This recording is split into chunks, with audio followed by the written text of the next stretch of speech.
சென்னை பெருங்குடியில் உள்ள தனியார் மருத்துவமனையில் திடீரென ஏற்பட்ட மின்தடை காரணமாக அவசர மருத்துவ பிரிவில் இருந்த நோயாளிகள் கடும் அவதிக்குள்ளாகியுள்ளனர்.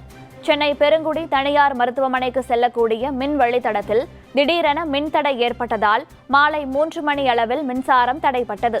இதனையடுத்து மருத்துவமனை நிர்வாகம் மருத்துவமனையிலிருந்து ஜெனரேட்டரை வைத்து மின் சேவையை வழங்கி வந்த நிலையில் இரவு 10 மணியளவில் ஜெனரேட்டரில் கோளாறு ஏற்பட்டதால் மின் சேவை முற்றிலுமாக தடைப்பட்டது.